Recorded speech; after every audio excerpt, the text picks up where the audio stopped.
أما بعد فأعوذ بالله من الشيطان الرجيم بسم الله الرحمن الرحيم صراط الذين أنعمت عليهم غير المغضوب عليهم ولا الضالين.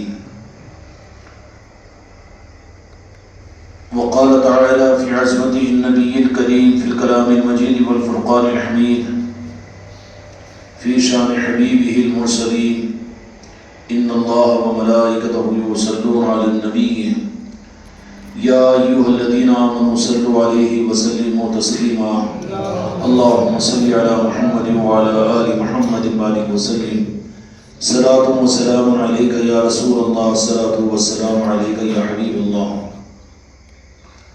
محترم بزرگوں دوستو عزیزان گرامی و حاضرین و حاضرات، قابل قدر قابل صد احترام ہے کہ اس مجلس کی نوعیت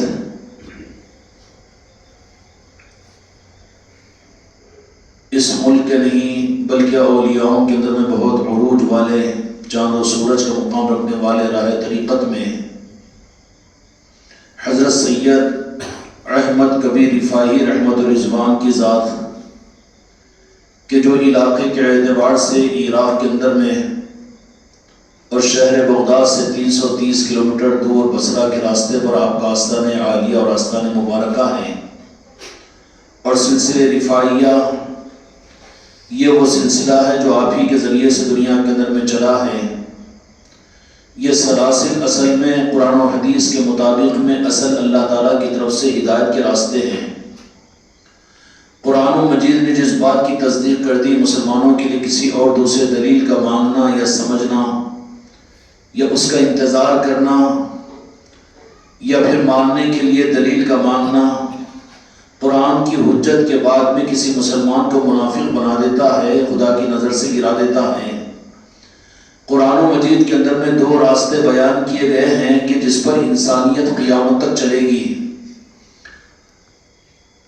دو راستے بیان کیے گئے ہیں، تیسرا راستہ بیان نہیں کیا گیا. قرآن پاک کے اندر میں وہ آیتیں جو آپ نہ سنی ہو، یاد نہ ہو تو الجھن پیدا ہوگی، لیکن ہر نماز کی حرکات میں نفل و فرض میں آپ حضرات بھی پڑھتے ہیں صراط الذین انعمت علیہم. ایک راستہ صراط کے معنی راستے کے ہوتے ہیں. یا اللہ ہم کو اس راستے پر چلا جن پر تم نے انعام کا معاملہ کیا. یا اللہ کے پسندیدہ، اللہ کے محبوب بندے اور جن پر اللہ تبارک و تعالیٰ فضل و کرم کا ارادہ کرتا ہے ان کے لیے فرمایا کہ ان کے راستے پر چلا بڑی طلب کے ساتھ، لجاجت کے ساتھ، عاجزی کے ساتھ، قرآن و مجید کے مطابق وہ اپنی نماز کی حرکات میں دعا کرتے ہیں کہ یا اللہ ان کے راستے پر چلا جس پر تو نے انعام کا معاملہ کیا ہے. صراط الذین انعمت علیہم، اور ان کے راستے پر نہ چلا جس پر تیرا غضب نازل ہوا ہے. تو انسانوں کے لیے دو راستوں کی رہبری عین قرآن پاک کے سورہ فاتحہ کے مطابق ہے. ایک تو صالحین کا راستہ ہے، انعام یافتہ بندوں کا راستہ ہے، اللہ کے نیک بندوں کا راستہ ہے. اللہ کے نیک بندوں میں سیدھی سادی بات یہ ہے کہ انبیاء سب سے اول مقام پر ہیں، اس کے بعد میں صحابہ کرام رضوان اللہ تعالیٰ علیہ اجمعین ہیں، صدیقین ہیں، شہداء ہیں. انعم اللہ من النبیین کہ ہمارے انعام یافتہ بندے کون ہیں؟ اے قرآن پر ایمان کے رکھنے والوں، تمہارے لیے پریشانی نہ ہو جائے. خدا کا کتنا بڑا کرم ہے کہ خدا پاک نے خود قرآن مجید کے درمیان فرما دیا کہ انعام یافتہ بندوں کا راستہ ایک رہے گا قیامت تک میری طرف سے، اور انسانیت اس پر چلتے رہیں گے قیامت تک. انعام یافتہ بندوں کا راستہ مضبوط اور ختم نہیں ہو جائے گا، یہ قیامت تک رہے گا. راستہ بنا ہوا ہے، پکی سڑک ہے، یہ راستہ کٹے گا نہیں. دجال بھی آ کر اس راستے کو کاٹ نہیں سکے گا. تو اپنے زمانے کا سپر پاور یا دنیا کی طاقتیں، قارون اور نمرود اور فرعون، شاہ قیصر اور کسریٰ اس راستے کو ختم نہیں کر سکے، تو قیامت تک کوئی حکومت اور کوئی طاقت اور کوئی دنیا کی بڑی سے بڑی تنظیم اور تحریک بھی انعام یافتہ والے راستے کو، اللہ تعالیٰ کی ضمانت ہے کہ وہ مسدود نہیں ہوگا، ختم نہیں ہوگا، ہمیشہ جاری رہے گا۔ اگر جاری ہونے کے اندر میں احتمال اگر ہو جائے تو پھر اللہ قرآن مجید کے اندر میں اس راستے کا تعارف نہیں کرواتا۔ خدا اپنے معصوم اور بے گناہ بندوں کو اور اپنے بندوں کو اللہ تعالیٰ دھوکہ نہیں دیتا۔ اللہ نے جب یہ بات فرما دی صراط الذین انعمت علیہم، ان کے راستے پر چلا جس پر تو نے انعام کیا، اور آگے کی تسلی کے لیے اللہ نے فرما دیا کہ ہم نے انعام کس پر کیا ہے۔ تمہیں زیادہ الجھنے کی ضرورت نہیں، زیادہ رائے کے معلوم کرنے کی ضرورت نہیں، زیادہ لغت میں جانے کی ضرورت نہیں، زیادہ کتابوں کے پڑھنے کی ضرورت نہیں، اور زیادہ بیانوں کے سننے کی ضرورت نہیں۔ وہ راستہ انعام یافتہ بندوں کا میں ہی تمہیں بتا دیتا ہوں کہ انعام یافتہ بندے میرے نزدیک عقیدہ قرآن کے مطابق میں کون ہیں؟ فرما دیا کہ انبیاء، صدیقین، شہداء، صالحین، انعم اللہ من النبیین والصدیقین والشہداء والصالحین۔ یہ آیت شریفہ بھی ہے، غالباً سورہ مائدہ کی آیت شریفہ ہے کہ صالحین انعام یافتہ بندے ہیں۔ تو یہاں تک بات تو قرآن پاک کے عقیدے کے مطابق میں ایک بات پر سارے تو متفق ہو چکے ہیں کہ قرآن پاک کے مطابق میں اللہ نے یہ فرما دیا کہ انعام یافتہ راستہ جو ہم اپنے بندوں کو قیامت تک رکھیں گے وہ کس کا ہوگا؟ انبیاء، صدیقین، شہداء و صالحین کا۔ تو اس سے پتہ یہ چلا کہ قیامت تک یہ راستہ قائم ہے، اور یہ راستہ کبھی کٹے گا نہیں، کبھی مسدود نہیں ہوگا۔ ہاں یہ ضرور ہے کہ بھٹک جائیں گے، لوگ بھٹک جائیں گے، تو اس وقت میں اللہ تبارک و تعالیٰ پھر رہبروں کو پیدا کرے گا، اولیاء کی صورت میں، اولیاء کے غلاموں کی صورت میں، اور اولیاء کے نظام و خانقاہوں کی صورت میں۔ اللہ تبارک و تعالیٰ کا یہ انتظام ہر زمانے کے اندر میں ہوگا کہ جو خلق بھٹک گئی، اس کا مطلب یہ کہ کفر کی طرف چلے گئے، شرک کی طرف چلے گئے، یہ نہیں۔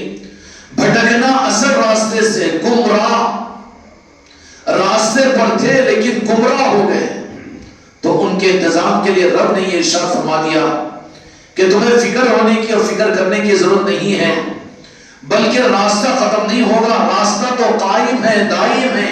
اِنَّا لَهُ لَحَافِظُونَ، قرآن مجید کے مطابق اللہ تعالیٰ نے فرما دیا کہ ہم نے نازل کیا اور ہم ہی اس کے محافظ ہیں۔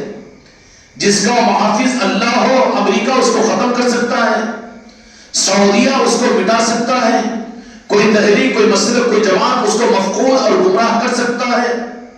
ثابت شدہ چیز ہے، خدا کا وعدہ ہے ایمان والوں سے، اس لیے ایمان والوں کو گھبرانے کی ضرورت نہیں ہے۔ کوشش کے آخری درجے کے اندر اس دنیا میں خدا دجال کو اختیارات عطا کرے گا اور دے کر اس کو بھیجے گا اور کہے گا کہ میں اس راستے سے میرے محبوب کی امت کو تو گمراہ کر دے۔ اتنے تصرفات اس کو ملیں گے کہ مردوں کو زندہ کرے گا، زندے کو مردہ کرے گا، اور اس طریقے کے حالات کہ اس کے ماننے والوں کی آبادی میں بارش اور سرسبزی اور شادابی اور اس کا انکار کرنے والے بھوک کے ایک ایک لقمے کو ترسیں گے۔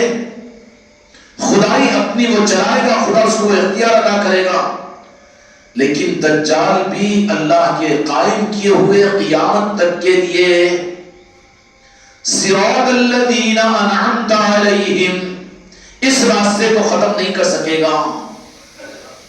اے عاشقین اولیاء، تو مبارک ہو کہ اس زمانے کے اندر میں تم کو وہ نظام ملا جو صالحین کا نظام ہے، اور صالحین کی رہبری کا نظام ہے، اور صالحین کے راستے کی رہبری کے نظام تمہارے پاس میں موجود ہے۔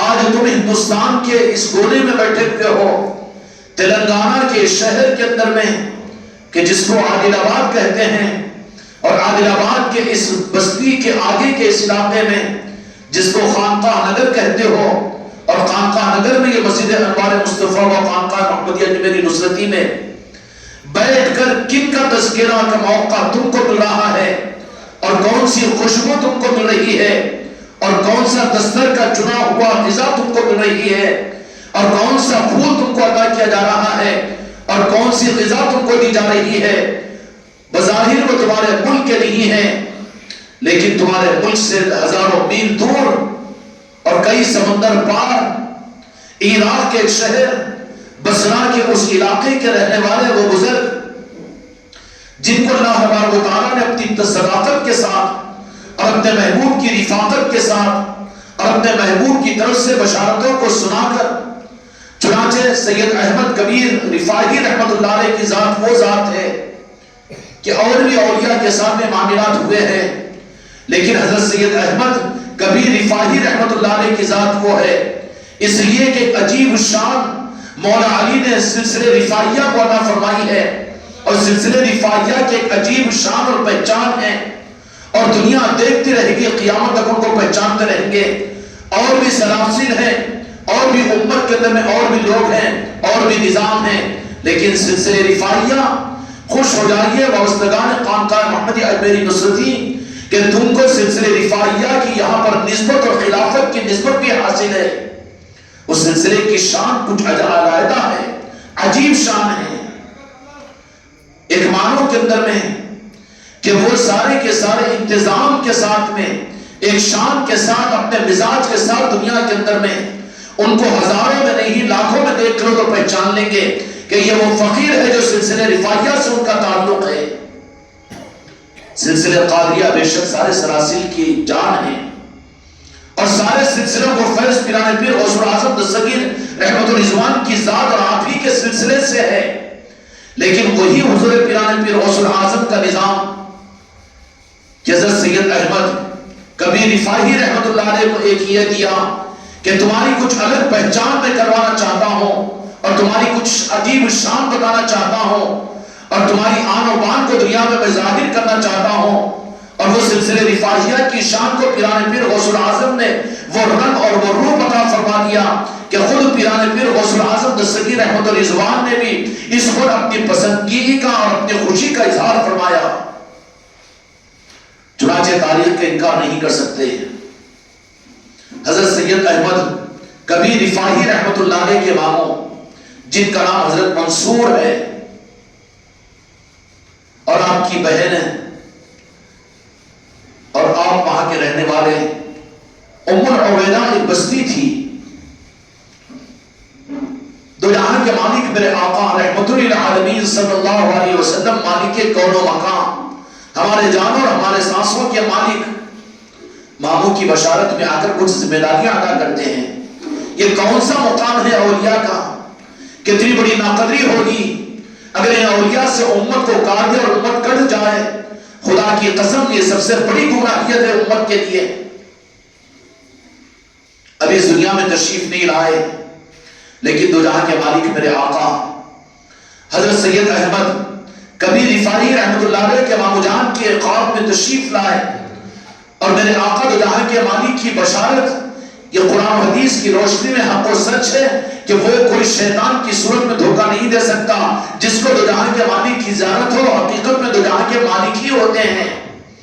انتظام اولیاء کا، تنظیمیں انسان بناتے ہیں، جماعت اور مسلک دماغ بناتے ہیں، اور علم والے بناتے ہیں، اور پھر کچھ اور بناتے ہیں، تحریکیں لوگ اور ممبرز بناتے ہیں، افراد بناتے ہیں، لیکن قربان چاہے قدر کرو خانقاہ کے وابستگان، اور اپنی جانوں کو نہیں اپنے نسلوں کو اس نظام کے لیے وقف کر دو کہ یہ اولیاء کا نظام عرش الہی والا بناتا ہے، اور میرے آقا دو جہاں کے مالک اس کا نظام بناتے ہیں۔ کون بناتے ہیں؟ کون سا عظمت والا نظام ہے وہ؟ 40 دن پہلے مامو جان کے خواب میں میرے آقا دو جہاں کے مالک مدینے والوں کی زیارت ہوتی ہے، کہتے ہیں کہ منصور کتنے خوش نصیب ہے، آپ کے قدموں پر ہماری پیشانی ہو۔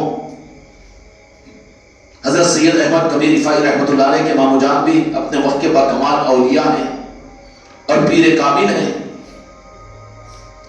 بشارت میں میرے آقا نے آ کر فرمایا کہ 40 دن کے بعد میں تمہاری آبادی کے آگے جو ایک آبادی ہے جہاں پر تمہاری بہن رہتی ہے، ان کے گھر ایک لڑکا پیدا ہوگا، اور اس لڑکے کو معمولی لڑکا نہیں سمجھنا، بلکہ اس کا نام احمد رکھنا۔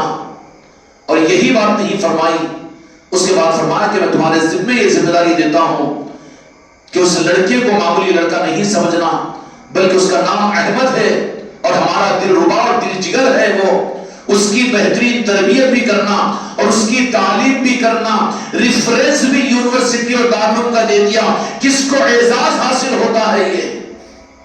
فرمایا کہ ان کی تعلیم کہاں کرنا، تربیت کرنے کی ذمہ داری تو جہاں کے مالک مامو جان کو دیے ہیں، عظمتیں بتا دیا ہے، بستی کی نشاندہی کر دی ہے کہ جب تعلیم کے حاصل کرنے کا وقت اور علوم ظاہریہ اور علوم شریعت کے تعلیم کے حاصل کرنے کا وقت ہو تو ان کو حضرت علی کے پاس میں لے جانا۔ حضرت علی اس زمانے کے بہت بڑے محدث تھے، وہ کہا کہ وہی استاد ہوں گے جو ان کی علمی تربیت بھی کریں گے اور علم بھی کو ادا کریں گے۔ چنانچہ 40واں دن ختم نہیں ہوا، یہ پہنچے تو پتہ یہ چلا کہ بہن نے آ کے مبارکباد دی کہ بھانجا مبارک ہو میرے بھائی۔ کہا کہ ہاں اسی کی تو خوشخبری دینے کے لیے میں آیا تھا۔ کہا کہ نام جو رکھنا ہے وہ احمد رکھنا ہے۔ کہا کہ کیوں؟ کہ تو یہاں کے مالک میرے آقا نے خود ان کا نام تجویز فرمایا۔ کون سی عظمتیں ہیں اولیاء اکرام کی کہ جن کا کام نہیں بلکہ جن کا نام مدینے والوں نے رکھا ہو۔ چنانچہ نام وہی رکھا گیا، تربیت ہوتی رہی، نظام چلتا رہا پوری توجہ کے ساتھ میں، چونکہ ذمہ داری میرے آقا نے ادا کی تھی۔ یہ طریقت کی راہ کے اندر میں ہوتا ہے میرے آقا قیامت تک کے لیے پیران کامل کو، جن کو ولایت کے نظام پر چلانا اور قبول کرنا ہوتا ہے، ان کی تربیت کی ذمہ داریاں دی جاتی ہے۔ کہا جاتا ہے کہ ہماری طرف سے حکم یہ ہے کہ تم ان کو سنبھالو اور ان کی ذمہ داری ہم تمہارے ذمہ کرتے ہیں۔ ان کے پاس میں عبادتوں میں بڑی عبادت ہوتی ہے میرے مصطفیٰ کا منشا۔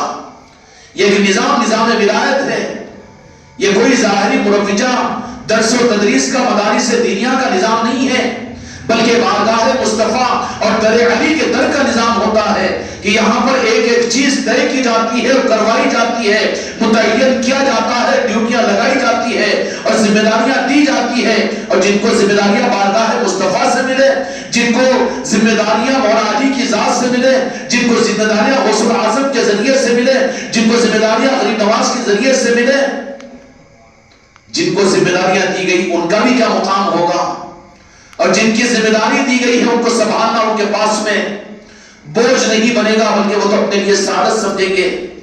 یہ تربیت کے نظاموں میں، ولایت کے نظاموں میں ایک حقیقت ہے۔ ان باتوں کو تمہارے سامنے اس لیے میں کھول رہا ہوں کہ آنے والے دنوں کے اندر میں تربیت کے نظام جو کچھ بھی جو چلے ہیں اور جو چل رہے ہیں، جو چلیں گے اس خانقاہ کے تحت میں، تمہارے لیے ضروری ہے یہ سلیبس، اس کے لیے میں اس کا اظہار کر رہا ہوں کہ تم یہاں پر انجان مت رہو، بیگانے بن کر مت رہو، سمندر میں رہ کر قطروں کو مت ترسو، بلکہ نظاموں کی حقیقت کو سمجھنے کی کوشش کرو۔ یہ مبشرات کا نظام کیا ہے، ان کو بشارتیں کیوں ہوتی اور ان کے ہی کے لیے بات کیوں کہی گئی اور ان کے لیے ہی کیا مسئلہ ہے، مولا علی نے ان کو اپنا کیوں بنایا، عباس علمبردار ان کو کیوں کہہ دیا اور صابر پاک نے کی ذمہ داری ان کو کیوں دے دی، الجھنیں پیدا ہو جائیں گی، محروم ہو جائیں گے، بدنصیب ہو جائیں گے۔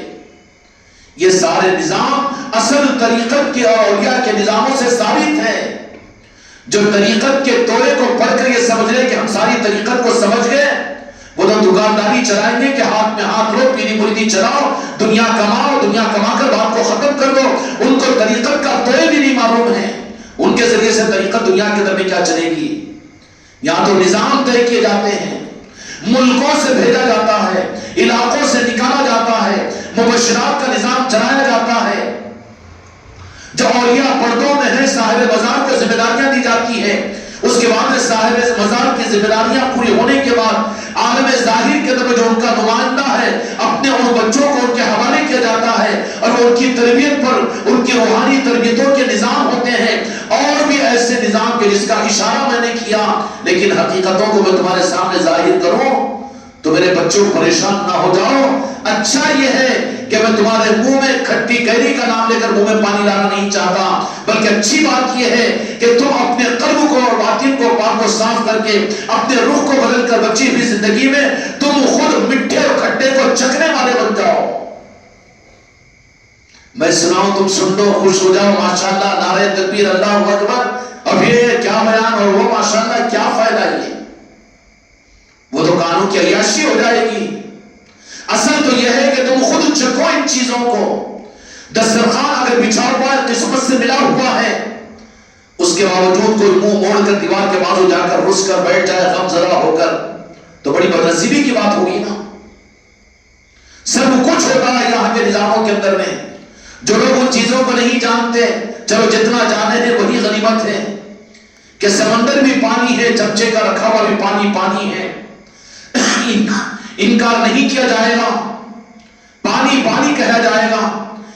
یہ دستے پیر کو ہاتھ میں لے کر مرید کر لینا، کچھ معاملات دے دینا، بس چلتے رہو، یہ کرتے رہو، ٹھیک ہے. پیری مریدی کچھ نجات کا راستہ نکل جائے گا، بخشش کا سامان ہو جائے گا، بدعقیدگی سے اس کا قلب بچ جائے گا، ایمان کی حفاظت ہو جائے گی، اور اولیاء کے بارے میں اور اولیاء کے بارے میں عقیدہ گندہ نہیں ہوگا، وہ بدعقیدہ اور بے عقیدہ نہیں ہوگا، اس لعنت سے، اس کینسر سے تو بچ جائے گا.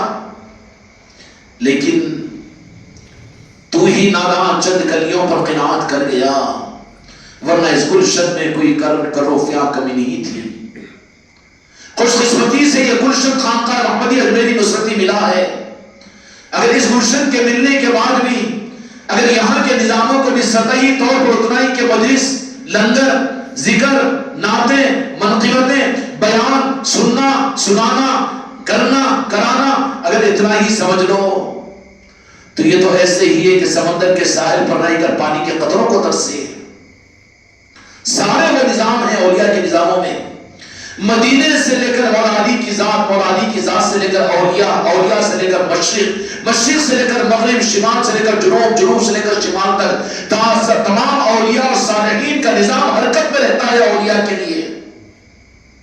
آنے واحد کے اندر میں چاہے وہ کسی جنگل میں، کسی سرائے میں، کسی دیہات میں، کہیں پر بھی کیوں نہ بیٹھا ہوا ہو، لیکن وہ آن لائن اور کنیکٹڈ ہوتا ہے طریقت کے نظام اور ولایت کے نظام سے. ان کے لیے سارے وہ آفر ہوتے ہیں اور ان کے لیے وہ سارے نظام ہوتے ہیں. اللہ کرے کہ میرے ان بچوں کو اس راہ کے اندر میں ہمت اور طاقت عطا فرمائے اور کچھ آگے بڑھنے کی توفیق عطا فرمائے. ٹھٹر کر مت رہ جاؤ، اکڑ کر مت رہ جاؤ، اپنے قدموں کو روک مت لو اور اپنے آپ کو کھڑا مت کر لو، بلکہ ہمت کے ساتھ اس راہ کے اندر میں آگے بڑھنے کے لیے کہیں پر رکاوٹ آ رہی ہے تو پیر زندہ ہے، آگے کی رکاوٹ دور کرنے کی خدمت کے لیے بیٹھا ہوا ہے کہ یہ رکاوٹ ہمارے لیے کیوں ہے، اس کو آگے بڑھائیے. جو پوچھتے ہیں کہ کسی دن بغیر فون کے ان کے نہیں گزرتا، اور کوئی بشارت ہوتی ہے تو بغیر اطلاع کے نہیں رہتے، لیکن بعض وہ بھی ہیں اللہ میرے ان قصوروار بچوں کے قصور کو معاف فرمائے. یہ پیری مریدی ہے کہ صرف جمعہ کی جماعت میں آ جائے، اتوار کی مجلس میں آ جائے، مجلس کو اٹینڈ کر لے، لنگر کھا لے، نعت پڑھ لے، بیان سن لے، بیان کر لے. یہ تو کھیلو کھلواڑ ہے. کہاں ہے اس نظام سے اصل تعلق؟ جبکہ تمہارے قلب کا تعلق ہمیشہ اس نظام سے ہونا چاہیے. ہوگا تو پھر اس راہ کی رہبریاں دور رہ کر بھی بہت قریب ہیں اور بہت سے قریب رہ کر بھی بہت دور ہے. یہاں دلوں کے سفر کی بات ہے، دلوں کے فاصلے کی بات ہے. یہاں جسموں سے تعلق نہیں، نہ تمہاری صلاحیتوں سے تعلق ہے، نہ تمہارے مالوں سے تعلق ہے. نوازنے والوں کا نظام ہے جو ان اسباب کے بغیر نوازتے ہیں. چنانچہ میرے آقا دو جہاں کے مالک مامو صاحب کی بشارت میں آئے، حضرت منصور کے پاس میں آ کر کہا کہ دیکھو بھاجے کو معمولی نہیں سمجھنا، بلکہ وہ ہمارا چہیتا اور نقطہ جگر ہے، اور ان کا نام ہم متعین کرتے ہیں، نام بھی نہیں بلکہ ان کے لیے استاد کو بھی ہم مقرر کرتے ہیں. اولیاء ان کے پاس میں کیسے بھیجے، کیوں بھیجے؟ کیا اولیاء نہیں کر سکتے؟ کیا آپ پاگل ہے؟ نہیں جانتا تو اس نظام کو. قانون ہے طریقت کے کہ صاحب مزار بزرگ استفادے کے لیے اس کو اس قابل تیار کرنے کے بعد میں جو ظاہر میں جو زندہ ہے، جو ان کا نمائندہ ہے، اپنی امانتوں کو زندوں کے پاس میں بھیج دیتے ہیں کہ اب آگے کی منزل کے لیے تم سنبھالو. یہ نظام ہے یہاں پر. اب نظام کے نون کو نہ جانے تو اس کو نظام ہم کیا سمجھائیں گے؟ تو مامو جان نے دو جہاں کے والی کی دی ہوئی ذمہ داری کو پورا کیا. استاد محترم کے پاس میں لے کر تشریف لے گئے. کہا کہ ذمہ داری مامو جان آپ کو آپ کے بھانجے کی نہیں بلکہ مدینے والوں نے ہم کو بھی فرما دیا کہ ان کی تربیت کیسی کرنی ہے. اب کس مدرسے میں کس کتاب کو پڑھ رہے ہیں وہ مدینے کا مدرسہ ہے، جو جہاں کے مالک کا مدرسہ ہے، میرے آقا کی نگاہ کرم کا مدرسہ ہے، اور پنجتن پاک اور مولا علی کا وہ درس ہے کہ جس میں سید احمد کبیر رفاعی رحمت اللہ علیہ ظاہری طور پر علوم کو حاصل کر رہے ہیں، حفظ بھی کیا، 8 سال کے اندر میں ختم ہو گیا۔ اس کے بعد مروجرہ علوم، درس نظامی کے مطابق فقہ اور حدیث، صرف و نحو اور یہ کردانے اور صرف و تفسیر، یہ سارے علوم کے اوپر اتنی مہارت حاصل کی۔ کیوں کہ اس مدرسے میں تو ظاہر پڑھ رہے ہیں، لیکن تربیت کا نظام تو کسی اور طرف میں ہے۔ وہ سر کی آنکھوں سے نہیں ہے، زبانوں سے نہیں ہے، بلکہ تو وہ قلب کی دولتیں وہاں سے عطا کی جا رہی ہے۔ چنانچہ ہر زمانے کے اندر یہ نظام رہے گا۔ خدا تمہاری ہماری نسلوں کو بھی یہ نظام کی حقیقت عطا فرما، نسبت عطا فرما دے۔ نصیب ہوتی ہے چاہنے والوں کو۔ تربیتوں کے نظام سارے کھلے ہوئے ہیں، درس و تدریس کے نظام کھلے ہوئے ہیں۔ تم ظاہری دارالعلوموں کو جانتے ہو، ظاہری علماء کو جانتے ہو، ظاہری تفسیر اور کتابوں کو جانتے ہو، اور ظاہری فقہ کو جانتے ہو، لیکن اولیاء کے نظاموں کے اندر میں ان کا درس ولایت کچھ اور ہوتا ہے، اور مستقل نظام ان ظاہری کے دارالعلوموں سے زیادہ وہ اولیاء کے آستانوں میں ان کے نظاموں آج بھی ان کے نظاموں میں چل رہے ہیں۔ کل اتنا زیادہ کھولنے کی طرف میں نہیں چلوں گا، لیکن مختصر یہ کہ 20 سال کی عمر میں حضرت سید احمد کبیر رفاعی رحمت اللہ علیہ فارغ ہو گئے۔ مامو جان بھی چونکہ خود صاحب نسبت بزرگ تھے، سلسلے ارادت میں داخل کیا۔ کیوں؟ کون نہیں چاہے گا کہ جہاں کے مالک میرے آقا کی نظروں میں آ جائے، وہ تو اپنی سعادت سمجھیں گے۔ اور پھر اپنے پاس میں بلایا، چونکہ 8 سال کی عمر کے اندر میں جس سال حفظ ہوا اسی سال والد کا سایہ بھی سر سے اڑ گیا، یتیم ہو گئے۔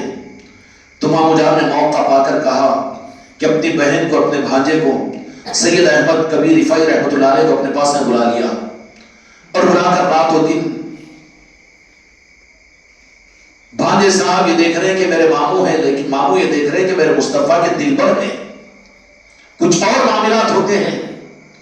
کاملین کے پاس میں وہ اولاد نہیں ہوتی، بھانجے نہیں ہوتے، یہ جسمانی رشتوں کا تعلق نہیں رہتا، بلکہ جہاں روحانیت کا غلبہ ہوتا ہے وہ رشتے روحانیت کو سامنے رکھتے ہیں۔ وہ اولاد، وہ بھانجا، وہ داماد، وہ بیٹا، وہ بھونئی، وہ سسرا، وہ ساڑو، اور وہ یہ رشتے نہیں ہوتے وہاں پر، بلکہ وہاں پر تو رشتہ مدینے والوں کی طرف سے جو ادا کیا جاتا ہے اس کو نظروں میں رکھا جاتا ہے۔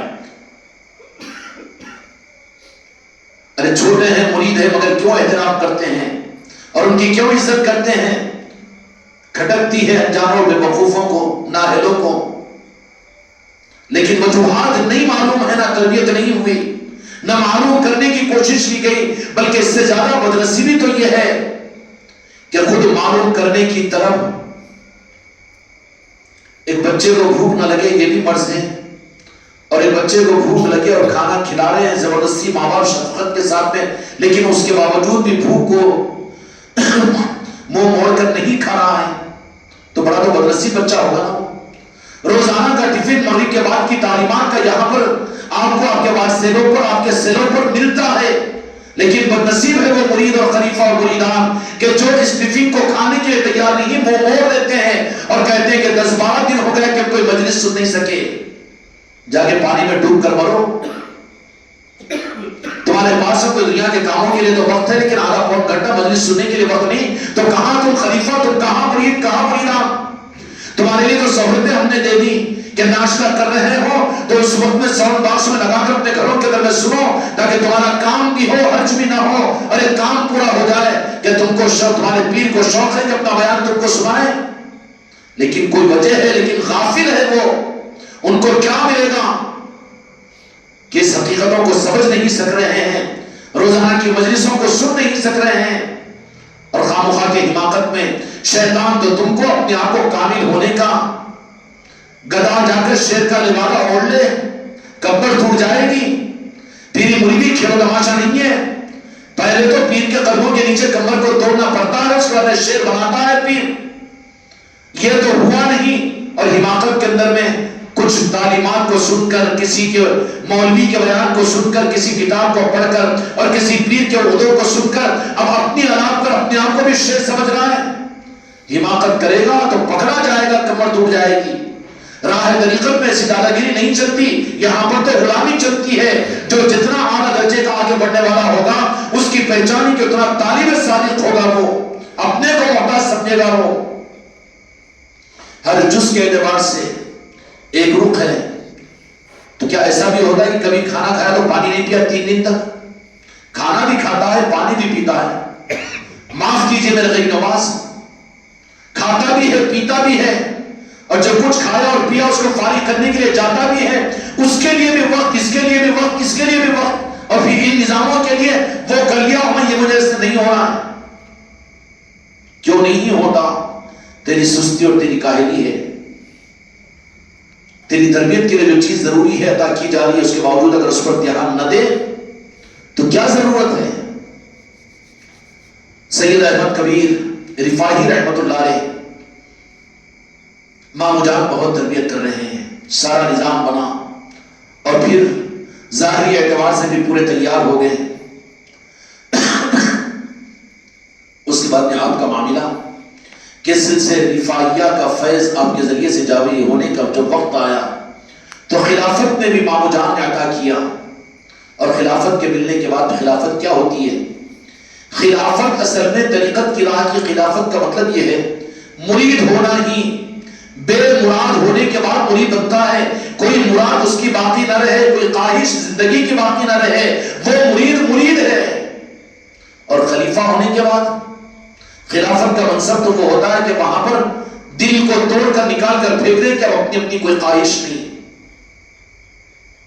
جب اس خلافت کے منصب پر مامو جان کی طرف سے ظاہری طور پر فائز ہو گئے تو پھر غوث الاعظم نے آپ کے ذریعے سے، چونکہ باکمال تھے، بارگاہ مصطفیٰ کے چہیتے تھے، اور ان کی نورانیت سے راہ طریقت کو مہکانے کا ارادہ کیا مولا علی نے.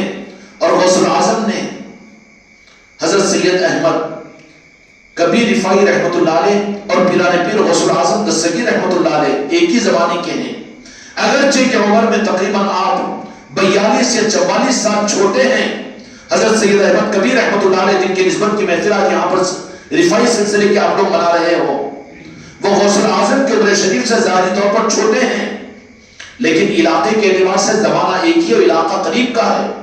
320-330 کلومیٹر کے فاصلے پر بغداد شریف ہے، اور وہاں پر بصرہ کے راستے پر حضرت سید احمد کبیر رفاعی رحمت اللہ علیہ کا مقام ہے. وہ مقام جس کو ام عبیدہ کہتے ہیں، وہاں پر آپ کا مقام ہے. مامو جان نے دیکھا کہ یہ بھانجا نہیں ہے. ایک مرتبہ کہا بھانجے کو بھی بیٹھا ہوا، اپنے اولاد کو بھی بیٹھا ہوا دیکھا، دیکھ کر فرمایا کہ بیگم اپنی اہلیہ اما جان سے کہا کہ میں اپنے سلسلے کا جانشین اپنے بھانجے کو بنانا چاہتا ہوں. تو عورتیں ہوتی ہیں. کہا کہ اہل تو آپ کا اپنا بیٹا بھی تو ہے، ان کو بھی تو خلافت اور جانشین دی جا سکتی ہے. کہا کہ نہیں، کوئی وجہ سے میں ولایت میں گدی نشینی جانشینی نہیں چلتی، یہاں پر تو مولا کی مرضی چلتی ہے، غوث الاعظم کی منشا چلتی ہے، غریب نواز کا نظام ان کا چلانا اپنی کیسے ہو سکتا ہے؟ جو اپنی چلائے وہ سلسلے بھول جاتے ہیں اور وہ خود اندھیرے بن جاتے ہیں. پھر دنیا نظروں کے سامنے آ جاتی ہے اور حق اور نظام ان کے سامنے نہیں رہتا. تو اہل محترمہ کا اصرار ہوا کہ نہیں، بیٹا بھی تو اہل ہے. اور پھر بیٹا کیسے؟ بیٹوں کے قدموں پر ہم سب غلاموں کا سر ہو. سید احمد کبیر رفاعی رحمت اللہ علیہ کے صاحبزادے بھی کیسے صاحبزادے ہوں گے، کیسے اور علی کے نور نظر ہوں گے؟ لیکن کہا کہ کوئی وجہ سے میں اپنے بھانجے کو ترجیح دے رہا ہوں. تو کہا کہ ایک مرتبہ بلایا سید احمد کبیر رفاعی رحمت اللہ علیہ کو بھی بلایا اور اپنے بیٹے شہزادے کو بھی بلایا، اور بلا کر کہا کہ جاؤ بصرہ کے جنگلوں کے اندر میں سے کچھ کھجور کے پتے توڑ کر لے کر آؤ. دونوں بھی جنگل کی طرف میں گئے اور پتے توڑ کر لے کر آئے. بہت جلد جو بیٹا تھا بہت پتے توڑ کر لے کر آ گیا. حضرت سید احمد کبیر رفاعی رحمۃ اللہ علیہ بہت دیر کے بعد خالی ہاتھ واپس تشریف لائے، خالی ہاتھ تشریف لائے. کہا کہ کیا ہوا؟ بات یہ ہوئی کہ میں جس درخت کے پاس میں بھی جاتا تو ہرا سرسبز و شاداب کھجور کے درخت کے ان پتوں سے مجھے اللہ کے ذکر کی آواز آتی، تو جو پتے ذکر کر رہے ہیں میں اس کو کیسے توڑوں بابو جان؟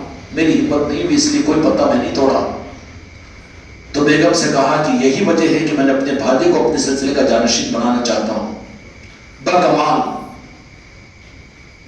کمالات کی بنیاد پر یہ نوازش ہوتی ہے، ورنہ رشتہ داریاں، اہلیتیں، خاندان، برادری، اپنے پرائے، یہ چیزیں طریقت کی راہ کے اندر میں کوئی وجہ نہیں بنتی. بلکہ کہا کہ اس وجہ سے کہ یہ کھجور کے پتوں کی ذکر کی آواز کو سننے کی طاقت سید احمد کبیر رفاعی رحمۃ اللہ علیہ کے اندر پیدا ہو چکی ہے، یہ میرے سلسلے کے جانشین کے حقدار ہے. چنانچہ آپ کو جانشین بنایا گیا اپنے سلسلے رفاعیہ کی، یہ خیرات آپ کو عطا کی گئی. اور پھر حضور پیرانے پیر غوث الاعظم دستگیر رحمۃ رضوان کی بارگاہ میں آپ کا حاضری ہونا، چونکہ یہ ساری فضیلتیں جب مدینے والوں نے ماما جان کو اس بات کی طلب دی تھی، تو پھر پیرانے پیر غوث الاعظم اور مولا علی علیہ الصلوۃ والسلام، تو غوث الاعظم کے سامنے تو اظہر من الشمس تھا، وہ تو پیرانے پیر غوث الاعظم کی ذات ہے، وہ تو ساری چیزوں کو جاننے والے تھے. ایک مرتبہ پیرانے پیر غوث الاعظم دستگیر رحمۃ رضوان نے فرمایا اپنی اس دنیا سے پردہ ہونے سے چند دن پہلے کہ میں نے سید احمد کبیر رفاعی کو میں نے اپنی محنتوں اور اپنی کوششوں سے 46 طریقت کی منزلوں کو آگے بڑھا دیا اور پہنچا دیا ہوں. محنتیں ہوتی ہیں، اب تو یہ سب معاملات کا ذکر کرنا مشکل ہے. یہ کندے ناتراش کو یا ایدی کو ہاں یہ بتا دو کہ روزانہ 5000 کی آمدنی ہوگی تو سوئے گا نہیں، رات بھر جگتے ہوئے پڑھتے رہے گا وظیفہ.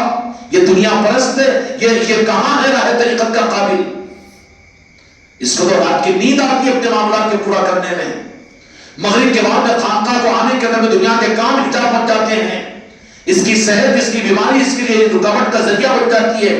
یہ من چاہی کا گھوڑا ہے، گھوڑا نہیں بلکہ گدھا بنا ہوا ہے. اس رات کے اندر میں بوجھ بن جاتا ہے، بوجھ ڈھونے والا. کیوں جا رہے نہیں؟ فون آ گیا تھا آج تو جانا چاہیے، نہیں گئے تو پھر حضرت برا مانیں گے.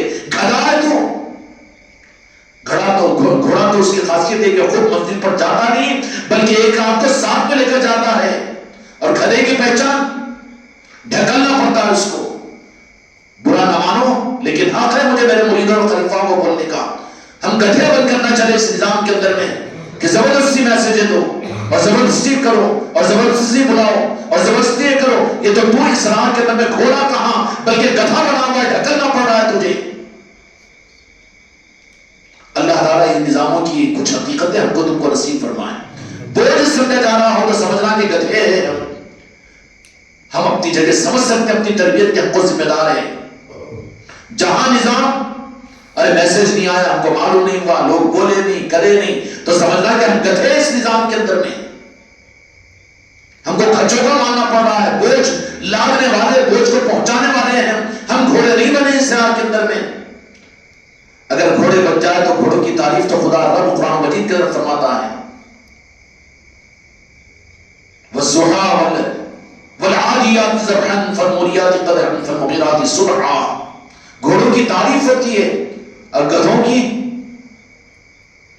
پر لعنت ہوتی ہے نا جی. اس لیے اس نظام کے اندر میں اپنی ضرورت سمجھ کر، اپنی فکر و جستجو کے ساتھ میں، اپنی طلب کے ساتھ میں جو آ نہیں رہا ہے بلکہ اپنے ساتھ میں دو چار کو لا رہا ہے، وہ اس راہ کا گھوڑا ہے. اور جن کو زبردستی بلانا پڑ رہا ہے، زبردستی ڈھکلنا پڑ رہا ہے، میسج اور فون کے ذریعے سے دھکا دینا پڑ رہا ہے، اور وہ بھی ذرا ایک قدم آگے بڑھا پھر رک رہا ہے. ایک دن آیا، 2 دن رک گیا، ایک مجلس میں آیا، دوسری مجلس میں رک گیا. برا نہ مانو مگر سمجھ لینا کہ وہاں پر ہم اس راہ کے گھوڑے نہیں بن سکے. گھوڑا تو اوروں کو لاتا ہے منزل پر پہنچانے کے لیے، گدھا ہے جو ایک قدم پر رکتا چلا جاتا ہے، ڈھکلنا پڑتا ہے اس کو. اللہ تعالیٰ ہم کو رات میں اصلاح کے طرف جائزے کے ساتھ چلنے کی توفیق عطا فرمائے. سلسلے رفاعیہ کے عروج سید احمد رفاعی رحمۃ اللہ علیہ کے ذریعے سے اب اس سلسلے میں اس طریقے سے ہوا کہ قبولیت کے اس مقام پر پہنچ گئے کہ جہاں پر آپ کی سہولت تھی.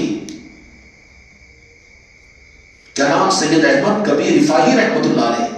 سلسلے رفاعیہ، عام طور پر یہ سلسلے رفاعیہ اتنا ہم زیادہ کھولتے بھی نہیں ہیں، لیکن یہ سلسلہ جس کی خلافت ہم کو بھی حاصل ہے، اس کے لیے ہم کو حق کہہ رہے ہیں. لیکن یہ سلسلہ جو باضابطہ جو اس سلسلے کے اندر میں بیعت ہوتے ہیں، ان کو اگر دیکھو تو تمہارے کو تمہاری چشتیہ رومانہ ذرا وزن پڑتی ہے، 4 لوگوں کے سامنے شرم آتی ہے تم کو، میری بچیوں کو شاید کہ شرم محسوس ہوتی ہوگی.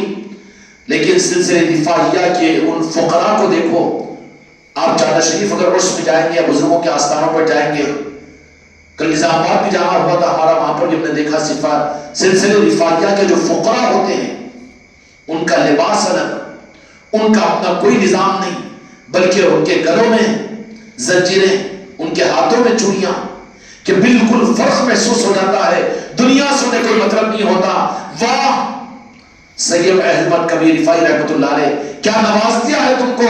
نوازا نہیں ہے، آج بھی وہ سلسلہ اسی شان کے ساتھ دنیا میں چل رہا ہے. آج آباد کے اندر بھی جو چوکی قائم ہوتی ہے راجن شاہ ولی کے عرس کے وقت میں، بلکہ بات یہ بھی ہے کہ راجن شاہ ولی رحمۃ اللہ علیہ کو بھی سلسلے رفاعیہ کا فیض تھا، اور آپ یہاں جو تشریف لائے رفاعیہ شان کے ساتھ میں، قادری شان کے ساتھ میں تشریف لائے. وہاں فقراء آتے ہیں، ذرا جا کر دیکھو، وہاں پر گھر نہ دار نہ کوئی پلان ہے نہ کچھ ہے، بلکہ کپڑے بھی ان کے، کھانے کا بھی کوئی نظم نہیں. پوری زندگی فقیرانہ حال کے اندر میں گزرتی ہے. حالانکہ ان میں سے ان کی اولاد کروڑپتی لکھپتی بھی ہوتی ہے، بھیک مانگنے والے نہیں ہوتے وہ. لیکن سلسلے کا فیض راس کو، سلسلے رفاعیہ کا فیض اس طریقے سے ملتا ہے کہ دل سے دنیا کو نکال کر پھینک دیا جاتا ہے. اور بڑی شان والا یہ سلسلہ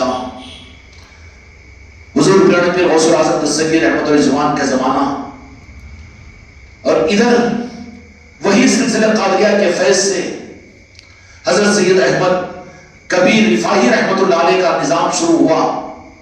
اور دونوں کے معاملات سلسلے رفاعیہ میں بھی فیض پیرانے پیر غوث الاعظم ہی کا ہے. سلسلے چشتیہ میں جیسے، نقشبندیہ میں جیسے، کوئی سلسلہ بھی پیرانے پیر کے فیض کے بغیر قائم نہیں ہے، نہ رہ سکتا ہے. چنانچہ یہ دوریوں کے باوجود حضرت سید احمد رفاعی رحمۃ اللہ علیہ غوث الاعظم کے قلب کے ساتھ اس طریقے سے جڑے ہوئے کہ ہر لمحے آن لائن. پیری مریدی کھیلو تماشا نہیں ہے. یہ پیر ادھر اپن ادھر، وہ ادھر چلا گیا اپن ادھر چلے گئے. یہ کٹ پٹوتی کا نظام تھوڑی ہے. تیرے جیب میں جو 2-4 ہزار روپے کا سیل ہے، اس پر عقیدہ کرتا ہے کہ چاہے پیخانے میں ہو، کہ چاہے بستر پر ہو، کہ چاہے وینٹیلیٹر پر ہو، لیکن سیٹلائٹ سے اس کا کنیکشن ہوتا ہے. پیری مریدی کو ایسے سمجھ گیا کہ وہ مرید بن گیا، 10 سال کے بعد پیر سے کوئی تعلق نہیں، پیر بھی کہیں اور یہ بھی کہیں، کوئی رابطہ نہیں، کوئی تعلق نہیں. یہ کھیل ہے پیری مریدی کا. وہ تو قلب کا تعلق ہوتا ہے، قلب جڑا ہوا ہوتا ہے، کروٹ بدلتا ہے مرید صادق تو فوراً یا پیر کہے گا، پیر کی توجہ، تو پیر اس کی مدد کے لیے، اس کی دستگیری کے لیے، اس کے دل کی خوشی پہنچانے کے لیے وہاں پر موجود رہے گا. وہ یہ پیری مریدی ہے، کھیلو تماشا نہیں ہے. دکانداروں نے پیری مریدی کو دکانداری بنا دی. ہم بھی مرید ہو گئے، ہاں ہم بھی چیزیں رومان لے لی ہم بھی. پھر کب ملاقات ہوئی تھی ماہ پہلے، بلائے تو گئے تھے ہم، فون نہیں، ذرا 8 دن ہو گیا نہیں کر سکے. کھیلو کھیلو، کھلواڑ کر دو، زندگیوں کو ظاہر کر رہے ہو. کنیکٹڈ ہوتا ہے ایک پیر ایک مرید کے ساتھ میں، کوئی لمحہ ڈسکنیکٹ نہیں ہوتا. جیسے تمہارا سیل سیٹلائٹ سے ڈسکنیکٹ نہیں ہوتا اگر اس کے اندر میں بیلنس ہو، اسی طریقے سے سچا مرید اپنے پیر سے قلب کا کوئی رخ اس سے ڈسکنیکٹ نہیں ہوتا. چنانچہ سید احمد کبیر رفاعی رحمۃ اللہ علیہ اپنے علاقے کے اندر اپنے نظام کو لے کر چل رہے ہیں. حضرت سید کبیر احمد رفاعی رحمۃ اللہ علیہ کے پاس میں ذکر کا بھی جو نظام ہے، ہر سلسلوں کے طریقوں کے ذکر ہے، اور پھر کوئی بھی ناقابل قبول نہیں، ہر ذکر کا طریقہ قابل قبول ہے. کیونکہ اولیاء، سارے اولیاء اور ولایت کا نظام مولا علی کی چوکھٹ اور قدموں سے جڑا ہوا ہوتا ہے. یہاں پر اختلاف نہیں ہے. جن کو جو دیا آقا نے، جن کو جو دیا مولا نے، وہ اس کو اپنے اعتبار سے دنیا میں لے کر چمک رہے ہیں.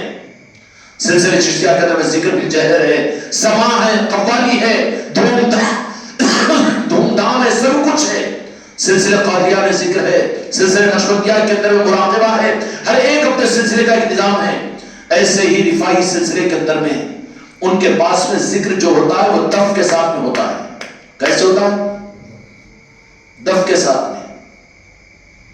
اب جب سید احمد کبیر رفاعی رحمت اللہ علیہ نے حکم غوث الاعظم اور منشر مصطفیٰ اور رب کی مرضی سے اپنے سلسلے کے ذکر کو شروع کیا تو مسجد میں نماز کے بعد میں 10-20 اپنے مریدین کو لے کر مسجد کے آنگن کے اندر میں بیٹھ جاتے اور وہاں پر دف کے اوپر ذکر شروع کر دیتے ہیں.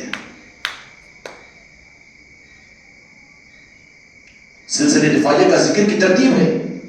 اب آپ لوگ بھی دیکھیں گے کلڑے وغیرہ کے اندر میں ہم جب جاتے ہیں تو وہاں پر وہ فقراء بلاتے ہیں سلسلے رفاعیہ کے، وہ لوگ دف بجاتے ہوئے ذکر کرتے ہیں. حسبی ربی جل اللہ ما فی قلبی غیر اللہ نور محمد صلی اللہ نور محمد صلی اللہ نور محمد صلی اللہ. ان کا ذکر ہے وہ. یہ ذکر سید احمد کبیر رفاعی رحمت اللہ علیہ نے اپنے مریدین کو لے کر، ارے مٹھی بھر ہے، مٹھی بھر سے مطلب نہیں ہوتا ان کو تو منشر مصطفیٰ پورا کرنا ہوتا ہے. ان کو مٹھی سے کیا مطلب؟ ارے دنیا ان کے مٹھی میں ہوتی ہے. ان کی نظریں سروں پر کہاں ہوتی، گنتیوں پر کہاں ہوتی، ہزاروں لاکھوں مسلمانوں پر کہاں ہوتی. دنیا کو مٹھی میں دے دیتے ہیں اولیاء ان کے. سروں سے گنتیوں سے ان کی نظر ہٹ جاتی ہے. وہ کہتے ہیں کہ ہماری مرضی تم ہمارے، دنیا ان کے مٹھی میں آ جاتی ہے اولیاء کی. اب جیسے ہی نماز ہو جاتی ہے اپنے مریدین کو لے کر، اولیاء کے نظام آپ کے لیے نمونہ ہے. ہم مسلک و جماعتوں کا راستہ تم کو نہیں بتا رہے، لیکن یہ دیکھ لینا کہ تم پر بھی ارے یہ کیا چند لوگ بیٹھ کے مغرب کی نماز پڑھ کے تو سب بر نکل جاتے ہیں. ہاں، کیونکہ شیطانوں کو ذکر سے بڑی عداوت ہوتی ہے، ذکر برداشت نہیں ہوتا ان کو. وہی ذکر کے بجائے کیا ہے، آج الیکشن میں کون آ رہا، ذرا ایک آواز تو 4 آگے بڑھ جاتے پرندے مسجد کے اندر میں. بس ذکر بولتے ہی، ذکر کا نام یا ذکر کا وقت فوراً باہر بھاگو، جلدی بھاگو ذکر سے عناد. حضرت سید احمد کبیر رفاعی رحمت اللہ علیہ اپنے چند مریدین کو لے کر مسجد کے اندر بیٹھ کر دف کے اوپر ذکر کرنا شروع کیا. تو اس وقت میں وہاں کے علماء اور مفتیان اکرام ظاہر کے بول تو نہیں سکتے، لیکن ان لوگوں نے ایک مسئلہ بنا دیا. ذکر تو ٹھیک ہے، مسجد کے اندر اتنی زور سے ذکر کیوں کرتے ہیں؟ بیان تو زور سے کرتا کوئی بات نہیں، تشکیل تو زور سے کرتا کوئی بات نہیں. ذکر اللہ کا گھر کا ذکر تو اللہ کے گھر کی زینت ہے. وہ کعبۃ اللہ میں جا کر خاموش تک نہیں پڑھتا نہیں، وہاں زور سے کرتا کہ نہیں کرتا ذکر؟ کم سمجھ ہے نا، وہ کیا کریں گے. مسئلہ یہ بنا وہاں کے علماء اور مفتیان اکرام نے کہ ہر نماز کے بعد میں حضرت سید احمد کبیر رفاعی رحمت اللہ علیہ اپنے مریدوں کو 10-15 مریدوں کو لے کر بیٹھ جاتے اور دف کے اوپر ذکر کرتے ہیں. تو لیکن ذکر تو چل رہا ہے، وہ چلنا ہی ہے. دنیا کی کثرت سے مطلب نہیں ہوتا. یہ محفلیں کرتے وہ کرتے، پر خانقاہ کے اندر میں کتنے لوگوں سے مطلب نہیں. دنیا مٹھی میں رہتی ہے، ان کے نظام سے مقصد ہوتا ہے ان کو. بعض اوقات آپ مغرب کے بعد میں دیکھیں گے کہ آپ کی محفل کے اندر میں دونوں رہتے ہیں، لیکن کوئی پرواہ نہیں ہوتی ہم کو. کیوں کہ مقصد پورا ہو رہا ہے، مقصد سے مطلب ہے ہم کو، کثرت سے مطلب نہیں ہے. کوئی ایک بھی نہ رہے تو بھی کوئی پرواہ کی بات نہیں. اپنی جہاں میں ہم جہاں ہیں، اپنی مٹھی میں جہاں ہیں، جہاں کے مالک کی خوشنودی کے لیے جینا اور مرنا ہے. تو پھر مطلب کیا ہوتا ہے؟ اعتراض کیا کہ کیسے روکنا چاہیے ان کو. ذکر سے روکنے والے، ذکر سے بیر کرنے والے اور ذکر کے نظاموں سے عداوت کرنے والے ہر زمانے میں تاریخ میں اپنی پہچان دیے ہیں. بہت مسئلہ بنایا. حضرت سید احمد کبیر رفاعی رحمت اللہ علیہ غوث الاعظم کے ساتھ میں ایک نظام لے کر چل رہے رفاعی سلسلے کا. ذکر وہاں پر ہو رہا ہے دف کے ساتھ میں. پورے کے پورے حضرت سید احمد کبیر رفاعی رحمت اللہ علیہ کے علاقے کے لوگ حضور پیر غوث الاعظم کی بارگاہ میں پہنچے. جا کر عرض کیا کہ سرکار ذکر کرتے ہیں ٹھیک ہے، لیکن وہ دف کے ساتھ مسجد میں ذکر کر رہے ہیں، ذرا آپ ان کو روک دیجئے نا. تو پیر غوث الاعظم نے فرمایا کہ وہ دف کے ساتھ میں جو ذکر کر رہے ہیں ان کے معاملے میں درمیان میں مت آؤ، نقصان اٹھاؤ گے. اور حضرت پیر غوث الاعظم آپ کے پاس بھی آیا تو آپ اپنے آدمی کی چیز سپورٹ کر لیں گے. تو لیکن نہیں، پچھتائیں گے تم لوگ. تو لیکن نہیں ذرا آپ کرم کیجئے.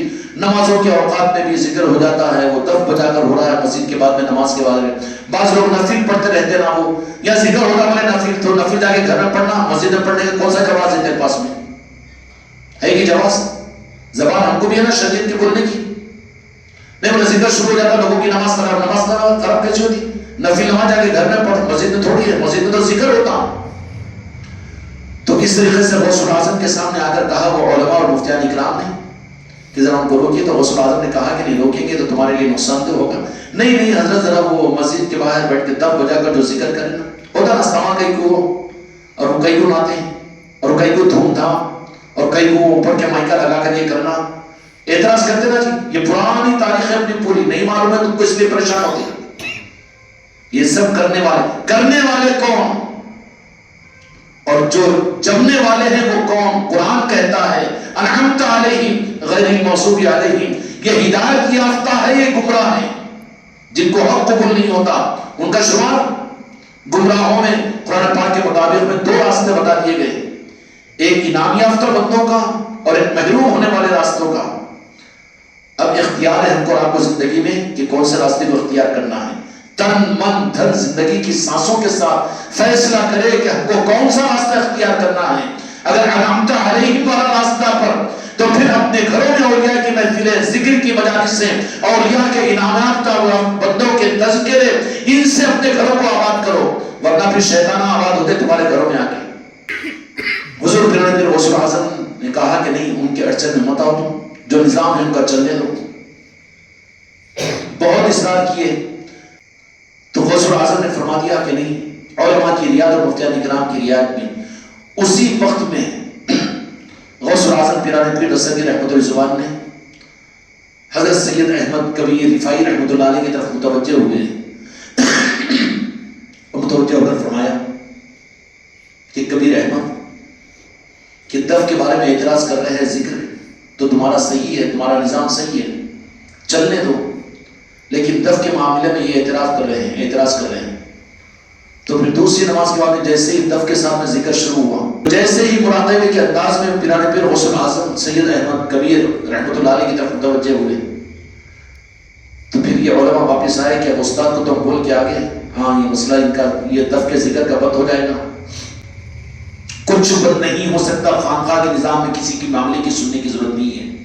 چنانچہ آئے دوسرے دن، اور جب آگے پھر نماز کے بعد میں حضرت سید احمد کبیر رفاعی رحمۃ اللہ علیہ آئے دوسرے دن، تو کہا کہ ہم غوث الاعظم کے پاس میں جا کر عرض کیے تھے آپ یہ دف بند کر دیجئے، ذکر کر لیجئے خالی. تو سید احمد کبیر رفاعی رحمۃ اللہ علیہ نے کہا کہ دف بند کروں تمہارے کرنے کی وجہ سے. اٹھا کر دف کو اٹھایا اور آسمان کی طرف میں پھینکا جلال میں آ کر، اور جیسے ہی پھینکا تو مسجد کے اوپر آسمان کے درمیان معلق دف دور سے بجنا شروع ہو گیا. نماز کے بعد دف بجتا رہا ذکر کے لیے، لیکن اعتراض کیا تو اللہ کا شعر جب جلال میں آیا تو رب نے یہ لاج رکھ لی کہ دف کو اٹھا کر آسمان کی طرف پھینک دیا کہ یہ اعتراض کر رہے ہیں میرے ذکر کے اوپر. تو پھر وہ دف مسجد کے اوپر آسمان کے بیچ میں معلق ہو گیا اور خوب بجنا شروع ہو گیا. اب خالی نماز کے بعد کا اعتراض تھا نا، اب اذان بھی ہو رہی ہے تو دف دم دم دم دم خوب بج رہا ہے، نماز بھی ہو رہی ہے بج رہا. اب وہ لوگوں نے کیا ہے نماز کے بعد میں تو چل جاتا تھا ہمارے اور بڑی مصیبت ہوگی، اب کیا کرنا؟ اور بکری کہنی ڈھونڈو نا کیسے، کس سے سنتے ذرا حضرت معلوم کرو نا. ہاں بڑے بھائی سے سنتے کی، بھونی سے سنتے کی، داما سے سنتے کی، سسرے سے سنتے کی، پورے ہتھکنڈے استعمال کرتے ہیں کرنے والے. تو بولے کہ اب یہ تو 24 گھنٹے نماز کے وقت میں بھی، اذان کے وقت میں بھی، کوئی ایک لمحہ بھی، اب یہ جو آسمانی دف بجانے والے فرشتے ہو تو اس کی آواز کا کیا عالم ہوگا. اور خاص طور پہ تو ان کے کانٹ ٹوچ رہتے ہوں گے جن کو اعتراض تھا، کیونکہ ذکر کا آواز بھی ان کو زیادہ محسوس ہوتا نا جو اعتراض کرنے والے ہیں. کانٹ ٹوچتے ان کے، وہ قدرتی نظام ہے، ولایت کا نظام ہے. ورنہ جو ذکر والے ہوں گے اور تو بولیں گے کہ ذرا اور اچھا ذکر ہونا، اور زیادہ ذکر ہونا، ذوق پیدا ہوتا ان کو، تو ان میں تو بے خودی پیدا ہوتی ہے. اب وہ جو دف بج رہا تھا، حضرت سید احمد کبیر رفاعی رحمۃ اللہ علیہ نے جو پریک دیا کہ اللہ تو جان تیرا نظام جان، مسجد کے اوپر آسمان کے درمیان یہ تاریخی واقعات ہے جس کا انکار نہیں کر سکتے. اب جو بجنا شروع ہوا، ہاں بجتا ہے، اولیاء کا بجتا ہے ڈنکا، کتنا بھی رکاؤ تم، مسجد میں رکائیں گے ممبروں پر تو پھر مورخ آسمان اور مسجد کے درمیان میں بجتا ہے ڈنکا۔ اب پریشان ہے، کیا کرنا، کیا کچھ بھی نہیں، اب تو جا نہیں سکتے نا سامنے، رکایا تھا جا کے غوث الاعظم کے پاس میں، پھر بغداد شریف پہنچے اور پہنچ کر جا کے سرکار غنی تو میں نے کہا تھا نا تمہیں کہ اس معاملے میں بیچ میں بتاؤ، اب کیا کروں، نہیں کروائیے، نہیں میں نہیں کروا سکتا، وہ نوچ کرنا۔ غوث الاعظم بھی حالانکہ کوئی ولی نہیں ہو سکتا جب تک کہ غوث الاعظم کی قلب مبارک کو اپنے کاندھے پر محسوس نہ کرے، لیکن وہ اولیاء بھی وقت کے اوپر بتا دیتے ہیں کہ ہمارے چھوٹے بھی کس شان کے، نہیں وہ معاملے میں قصور تم ہے، جاؤ وہیں پر، یہاں پر نہیں ہوتا وہ مسئلہ۔ غریب نواز بھی کہہ دیتے چھیڑ چھاڑ پیر کے ساتھ میں جاؤ پہلے وہاں پر، اس کے بعد مسئلہ یہاں پر، یہاں نہیں ہوتا، یا بیچ میں کوئی بھی نہیں آتے، بیچ میں اولیاء کا نظام ہے یہ۔ نتیجہ یہ نکلا کہ غوث الاعظم نے کہا کہ نہیں جاؤ وہیں پر معافی تلافی کرو، ہم اس معاملے میں دخل نہیں دیتے۔ آئے پھر ادھر ادھر سے، کیوں کیا بات ہے، نہ سرکار کچھ بھی ہو، نہ سو سک رہے، نہ بیٹھ سک رہے، نہ نماز، نہ زازا۔ تو بولے کہ کیا پریشانی تھی تم لوگوں کو، ہم کیوں پریشان کرنا چاہ رہے تھے، ہم تو اپنے 10-15 مریدوں کو لے کر ہم ذکر کر لیتے تھے ہمارے طریقے کا، خامخواہ ہمارے ساتھ ملجھنے کے الجھ کے کیوں پریشان ہو رہے تھے۔ نہیں کچھ بھی، پورے علماء مفتیان اکرام آ کے پیروں پہ گر گئے، معافی مانگے، تاریخ کے واقعات اس کا انکار نہیں کر سکتے کوئی۔ تو کہا کہ ہدف اتر جا نیچے، فوراً اتر گیا۔ یہ کرامتیں حضرت سید احمد کبیر رفاعی رحمۃ اللہ علیہ کی، پھر وہ سلسلہ اس طریقے سے آگے بڑھا، اس طریقے سے آگے بڑھا۔ انٹرسٹڈ ہے کہ نہیں، مگر سلسلہ چشتیہ خدا کی قسم 70 ماہ سے زیادہ محبت والا رشتہ اور نسبت چوکٹ تم کو مجھ کو ملی ہے۔ وہ سلسلوں میں بڑی سختیاں ہیں، بڑی نگرانیاں ہیں، چنانچہ سلسلہ جب بہت آگے بڑھتا چلا گیا، اس کی برکات و خیرات کو، کرامتوں کو دیکھ کر، اب لوگ پیری مریدی سے واقف ہیں تو بزرگوں کے کرامتوں کو دیکھ کر نہ جی نہیں، ان کی ذات و شرافتوں کو تو دیکھ کر نہیں، کرامتوں کو دیکھ کر متاثر ہے۔ سلسلہ آگے بڑھتا چلا گیا تو پھر سید احمد کبیر رفاعی رحمۃ اللہ علیہ کے پاس میں خلافت کا معاملہ کیا تھا معلوم، رہتے خانقاہ میں رہتے اور بالکل فقیری لباس پہنتے اور کھانے پینے کا کوئی نظام نہیں، بالکل اپنے آپ کو حوالے کیے ہوئے رہتے، تو تربیت کرتے رہتے حضرت سید احمد کبیر رفاعی رحمۃ اللہ علیہ۔ خلافت کی باری آتی تو کوئی دن طے کر دیتے کہ اس دن ہم خلافت تقسیم کریں گے، جو چاہتے ہو خلافتوں کے لیے لینے کے لیے آ جاؤ۔ تو پھر ہوتا کیا تھا، کون آتا تھا معلوم ہے، اب تو ذرا اچھل کاندھے کو چلتا، میرے کو بھی خلافت مل جانا بول کے۔ اب وہاں پر طریقہ یہ تھا سید احمد کبیر رفاعی رحمۃ اللہ علیہ کا کہ جو خلافت کے لینے، ذمہ داری کے لینے کے لیے آگے بڑھتا، ایک ریشم کا نازک ڈورا ہوتا تھا، وہ ڈورا اس کے گلے پر لپٹ دیتے تھے اور اپنے تصرفات کے ذریعے سے متوجہ ہو جاتے، تو وہ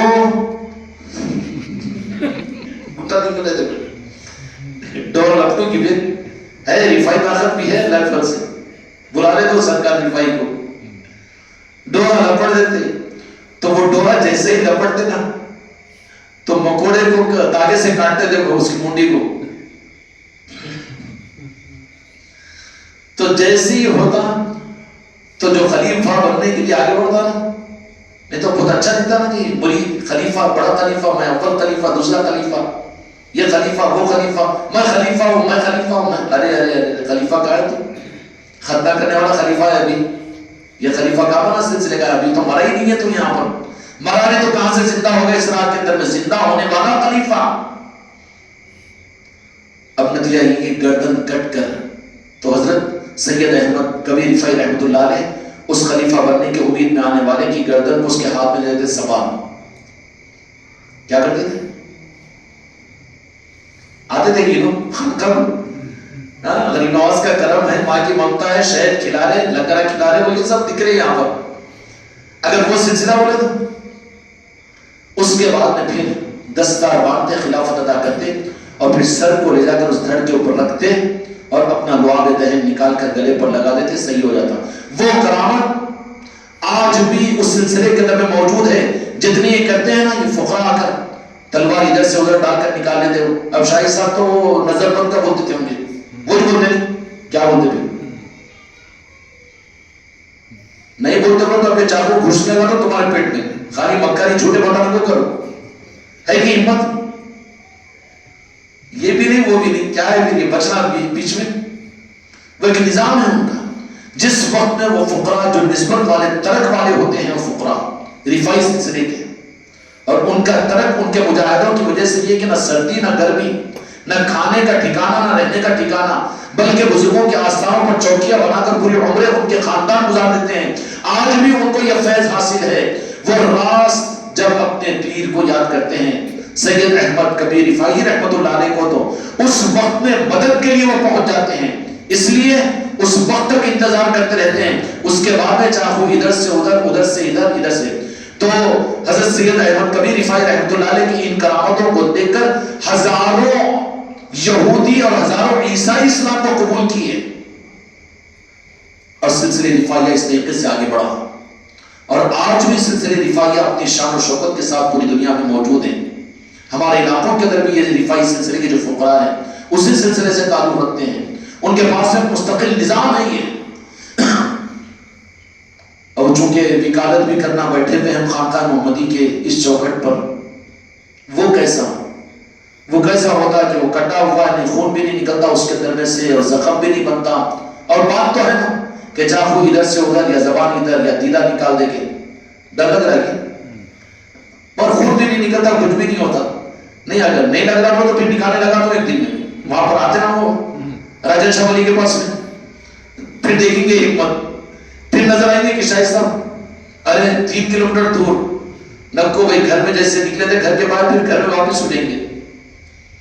نہیں، خون بھی نہیں نکلتا، زخم بھی نہیں ہوتا، کیا نہیں. ریسرچ بھی کیے کرنے والوں نے، امریکہ والوں نے، لیکن وہ کرامت کا نسبت معجزے کے ساتھ میں ہے کہ تو جہاں کے مالک میرے آقا محمد رسول اللہ صلی اللہ علیہ وسلم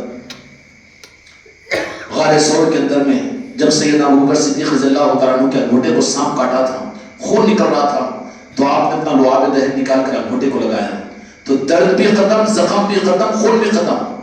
تو وہ معجزے کی نسبت دو جہاں کے مالک میرے آقا نے سید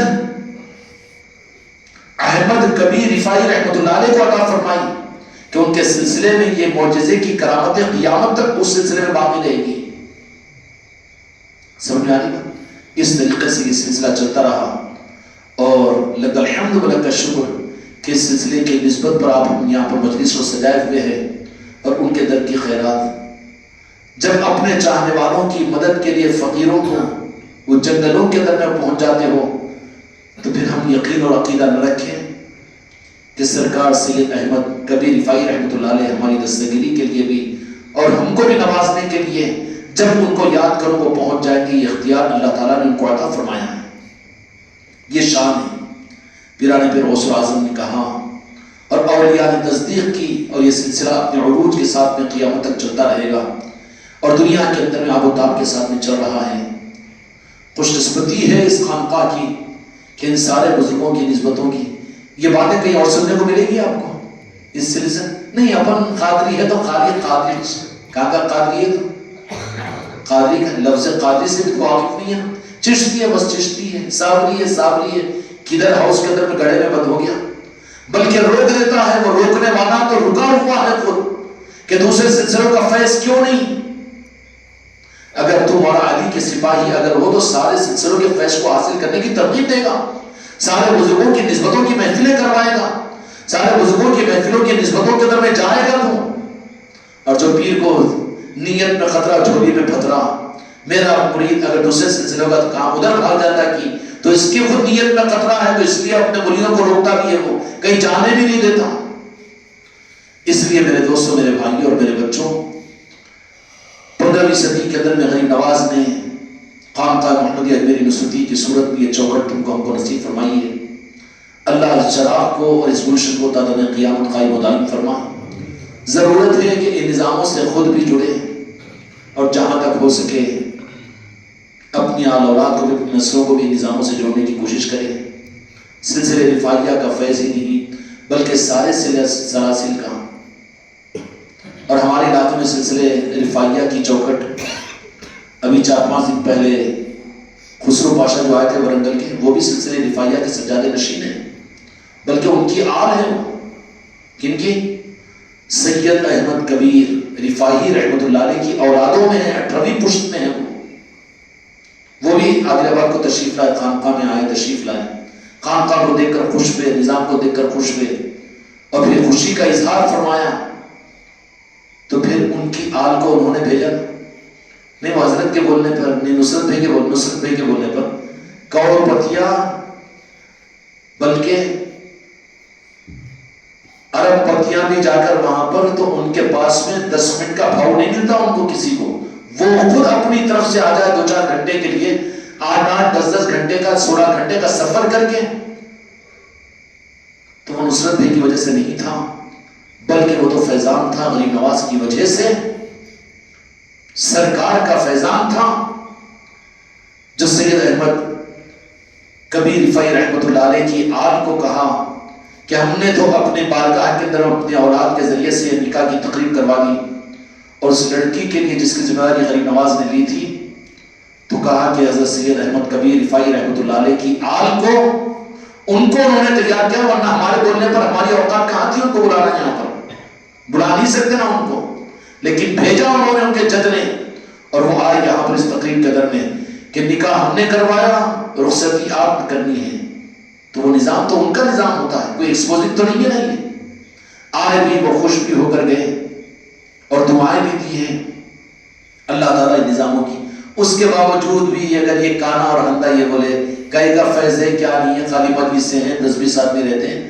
ہاں تجھے تو دنیا ہی نہ، تو رات اندھیرا ہو گیا نا، تیرے آنکھیں چلے گے کیا کریں گے ہم، پہلے وظیفے تھے موقع تھی کیا ہے کہ کچھ تو نہیں تھا کہ آپ کو کچھ بھی نہیں کیا بھی نہیں، ہاں کچھ بھی نہیں کیا کچھ بھی نظر نہیں آتا، ایسے ہی چھپا دیتے رہتے، نظامی ہیں حق کے نظاموں کے لیے پردوں کو ڈال دیتے رہتے تاکہ نظر نہ لگ جائے، ورنہ نظر بہت جلدی لگ جاتی نا، ایسے کیسے آنکھیاں نہیں کانا بھی اونچے ہو گئے، اب اتنے مریداں اتنے تابعدار اتنے فرمبردار، ایسا نظام، ایسی تہجد ایسی نماز اور ایسا ذکر، ارے ذکر سے بھی عداوت دے دو، نماز سے بھی عداوت، نماز کا منکر تو کافر نہ، تو نہیں پڑھا ہوگا تیری آخرت کا تو ذمہ دار ہے، پر پڑھنے والوں کو تو دیکھ کر خوش ہونا، اور جب نماز پڑھنے کو دیکھ کر کہیں کہ نماز یہ خانقاہ طریقت میں نمازاں ہیں کی، ارے بیوقوف کے بچے تو طریقت والا کہاں ہے، غوث الاعظم نے عشاء کے وضو سے فجر کی نماز پڑھی 40 سال تک، اور تو کہہ رہا ہے کہ خانقاہ نے نمازیں کہیں کی، تو جو نمازوں کا منکر ہو جائے وہ تو مسلمان نہیں رہتا، کافر ہو جاتا،